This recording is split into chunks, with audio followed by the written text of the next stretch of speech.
आम्हाला आमचा जिल्हा दिसतो, आम्हाला महागाई दिसते, शेतकऱ्याचे हाल दिसतात, पाण्याची वाईट परिस्थिती दिसते. आम्ही इथलंच बोलणार, आम्ही गावातच बोलणार, आम्ही गल्लीतलंच बोलणार. तुमच्या तालुक्यात एवढा संपर्क आहे असं म्हणतात, तो जनतेत नाहीये. फक्त प्लॉटवाले, वाळूवाले, धंदेवाले या लोकांच्यातच फिरायचं.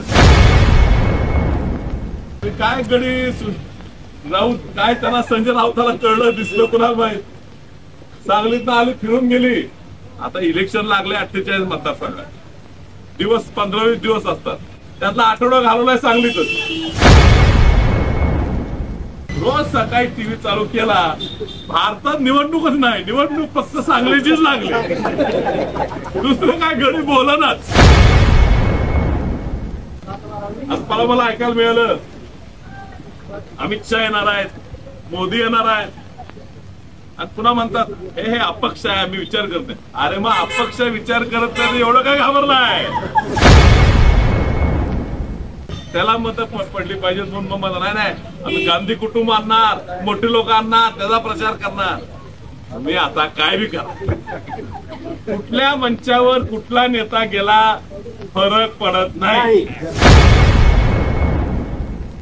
सुरुवात केली, मग खरसुंडी गटाचं सुरुवात, गावोगावी भेटी दिल्या. चांगलं वातावरण, चांगला प्रतिसाद काँग्रेस पक्षाच्या दृष्टीनं आम्हाला वाटत होता. निवडणुकीच्या काळात परत तुमच्या तालुक्यात येत असताना आपल्याकडे चिन्हच काँग्रेसचं नसेल असं आम्हाला वाटलं नव्हतं. ते का घडलं, कशामुळे घडलं, कुणी काय डाव रचला, कुणी काय षडयंत्र केलं, तुम्हाला कुणाला भाई सांगायला लागत नाही. सगळ्यांना माहित आहे, सगळ्यांनी ते ओळखून आहे. माझ्यापेक्षा जास्त कदाचित तुम्हाला प्रत्येकाला माहित आहे की नेमकं घडलं काय. खूप लोकांचे नवीन नवीन टीका तुम्हाला ऐकायला मिळतात. आधी टीका होती 70 वर्षात काय केलं, बरोबर आहे ना. आम्ही वसंतदादांचं काय काय काम सांगायला चालू केलं तर पुन्हा म्हणता आहो ते दादांच्या काळातलं सांगू नका, आत्ताच सांगा.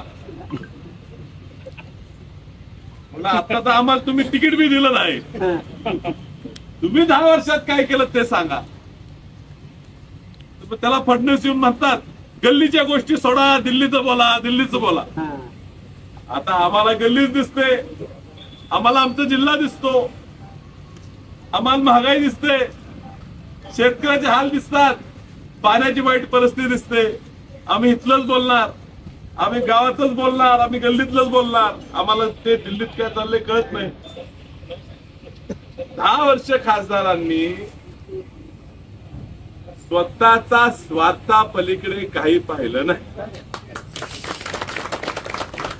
त्यांची इस्टेट कशी वाढेल, माझा एखादा 4 कारखाना कसं होईल, कुठे कुठे जमिनी घेता येईल. तुमच्या तालुक्यात जेवढा संपर्क आहे असं म्हणतात, तो जनतेत नाहीये. फक्त प्लॉटवाले, वाळूवाले, धंदेवाले या लोकांच्यातच फिरायचं. जमिनी अडकलेल्या कुणाचे बळकावून दमदाटी करून ताब्यात घ्यायच्या, कलेक्टरकडे खासदारकीचं वजन वापरून सोडवून घ्यायच्या, प्लॉटिंग करून घ्यायचं. ह्याच्या पलीकडे खासदारांनी 10 वर्षात काय केलं नाही आणि त्याला करायचं बी. आणि वर त्यांनी कुणाला ते धरलंय. आता काय कोण म्हणतात महाराज बिराज काय काय चालू असतं. तुमच्या तालुक्यात जास्त वेळ महाराज मटार पिटारच करत असतात. जनतेचं काय चाललंय माहित नाही तर तेच चाललंय. त्यामुळे वरनं काहीतरी करून तिकीट आणायचं आणि विरोधकात कुठल्याही परिस्थितीत विशाल पाटील उभारू नये ह्यासाठी गेले 4 महिने प्रयत्न चाललाय. प्रत्येक ठिकाणी देव पाण्यात ठेवलेला आहे. मला उमेदवारी मिळवण्याआधी प्रयत्न केला काँग्रेस पक्षाचा. मी आधी जुळवून घेतलं. डॉक्टर विश्वजित कदम, विक्रम सावंत, जयश्री वहिनी, पृथ्वीराज पाटील आम्ही सगळे गेलो. पहिला काँग्रेसमध्ये तिकीट फिक्स केलं. पुन्हा त्याला लक्षात आलं काँग्रेस तिकीट ह्यालाच मिळते, आता मला त्रास होणार.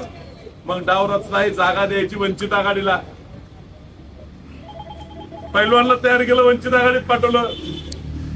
वंचित आघाडीने जवळजवळ जाहीर पण केलं उमेदवारी. तर त्याला लक्षात आलं यांचा डाव काय आहे. शेवटी ते पण डॉक्टर बाबासाहेब आंबेडकरांचे नातू आहेत, प्रकाश आंबेडकर. त्यांना पण कळते तरी लगेच सांगितलं नाही बाबा इथं काय ते घोळ चाललाय, तुला मी तिकीट देत नाही, मी मागतच नाही सांगली. पुन्हा यांचं नवीन टोका चाललं, आता शिवसेनेकडनं घेऊया. शिवसेनेत गेले. काय गडी राऊत काय त्यांना संजय राऊताला कळलं दिसलं कुणाला माहित. सांगलीतनं आली फिरून गेली. आता इलेक्शन लागले 48 मतदारसंघात, दिवस 15-20 दिवस असतात, त्यातला आठवडा घालवलाय सांगलीतच. ते बी सभेला 100 लोक गोळा होईना. अर्ज भरायला इथून तिथून पैसे वाटले 5,000 लोकांना, आली 500 लोक. तरी म्हणतात आमचंच. रोज सकाळी टीव्ही चालू केला, भारतात निवडणूकच नाही, निवडणूक फक्त सांगलीचीच लागली, दुसरं काय घरी बोलनाच.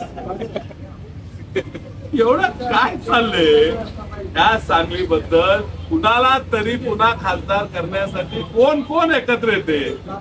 आज मला ऐकायला मिळालं अमित शहा येणार आहेत, मोदी येणार आहेत, आणि पुन्हा म्हणतात हे अपक्ष आहे, आम्ही विचार करते. अरे मग अपक्ष विचार करत नाही एवढं काय घाबरलाय. मी लय काम केलं, मला लय संपर्क, लय काम केलं, लय संपर्क आहे. तर दिल्लीतनं मुंबईतनं कशाला प्रचारला माणसं बोलत आहेत. आता त्यातलं बी काय होणार नाही त्यांना लक्षात आहे. म्हणून म्हणतात नाही विशाल पाटलाची मतं कापली गेली पाहिजे. ती महाविकास आघाडीच्या डमी उमेदवार नुरा कुस्तीच्या जो पैलवान आहे, नुरा कुस्ती करणारा पडण्यासाठी उभारलाय, त्याला मतं पडली पाहिजेत. म्हणून मग नाही आम्ही गांधी कुटुंब आणणार, मोठी लोक आणणार, त्याचा प्रचार करणार. मी आता काय बी करा, कुठल्या मंचावर कुठला नेता गेला फरक पडत नाही. ही निवडणूक जनतेनं हातात घेतली. मला लय आमिष दिली, पैसे देतो, किती पाहिजे सांगा, खासदारकी देतो, जाहीरच केलं, आमदारकी देतो, पुन्हा मंत्री बी करतो. स्वार्थासाठी जर मी माघार घेतली तर एक माझ्याकडे भांडवल आहे वसंतदादांचा, क्रांतिकाराचा नातू, तेच भांडवल घालवीन. त्या जनतेचा रेटा असेल उभा राहायचं, आणि माझ्या नशिबात जर खासदार व्हायचं असेल तर मला जनताच खासदार करेल. काय व्हायचं ते होते. आता काय शेंडी तुडवलं, पारमी तुडव, आपण उतरलोय. ह्या तालुक्यात माझा संपर्क कमी आहे, मी मान्यच केला. आता कुणीतरी बोलले अरे मला पण जरा आमच्या भागात जोर आहे, काय अडचण नाही, एकतर्फी आमच्या मतदान आहे. मला काळजी आटपाडे खानापूर काय होत आहे. मला खासदार भाषणात बोललं 80-90 हजार मताचं लीड खानापूर आटपाडीतनं मिळणार. आमच्या विधानसभेला पण आमचे सुरेशभाऊ खाडे आमदार बिरदेचे मागच्या म्हटलेले 1 लाखाच्या फरकातनं निवडणार. मागच्या म्हणजे 1 लाखाच्या फरकातनं निवडणार. पण 1 लाख मतं बी पडली नाही. या तालुक्यात मी तुम्हाला सांगतो, आल्यावर मला लक्षात आलं एवढं प्रेम तुम्ही आम्हाला दाखवलंय. बघून उत्साह बघून, पक्ष नाही काय नाही, सगळं कोण नेता आहे काय नेता आहे सगळ्यांची लोक एक संघ आले आहेत. नेते सुद्धा त्या व्यासपीठावर दबाव पोटी गेलेले आहेत. कुणाचंही प्रेम त्या ठिकाणी. आणि एवढं प्रेम तुम्ही आमच्या वसंतदादा कुटुंबावर आजही करता, याची जाणीव आम्हाला आहे आणि कधीच तुटू देणार नाही. निश्चितच आयुष्यात आपल्यासाठी अहोरात्र झटणे राबणे हाच ह्याच्यापुढचं उद्दिष्ट असेल. 5 वर्षाने निवडून आल्यावर पुन्हा तुमच्या पुढे येत असताना तुम्ही म्हटलाच पाहिजे की ह्या पोराला निवडून देऊन आम्ही चूक केली नाही, आम्ही बरोबरच केलं. ह्या पोराला एवढ्या वर्ष का दाबत होते, का त्याला मागे ठेवत होते, हे एकदा दाखवायची संधी तुम्ही मला द्या. ही एवढीच विनंती मी तुम्हाला तयार आहे. विशाल दादा तुम आगे बढ़ो, हम तुम्हारे साथ हैं. विशाल दादा तुम आगे बढ़ो, हम तुम्हारे साथ हैं. लिफाफा हे चिन्ह आहे, नवीन चिन्ह आहे. ते पण आता आपल्या गोंधळात मुद्दामून चिन्ह चांगलं मिळू दे प्रयत्न केला, पण मी पण विचार केला लोकांनी ठरवलं असेल तर चिन्ह हुडकून आणणार आहे. काय काळजी करा. त्यामुळे लिफाफा आहे, आमचा विचार आम्ही बदललेला. आमचा जन्म आणि काही जरी झाले तर आम्ही आमच्या विचार तडजोड करतो. या लिफाफ्या चिन्हासमोर बटन दाबायचं आहे आणि ह्या सांगली जिल्ह्याला आपला खासदार, आपला स्वाभिमानाचा निर्णय, आपला अस्मितेचा निर्णय घ्यायला तुम्ही सगळ्यांनी पुढाकार घ्यावा ही या ठिकाणी विनंती करतो. आपल्या जागेत नव्हतं.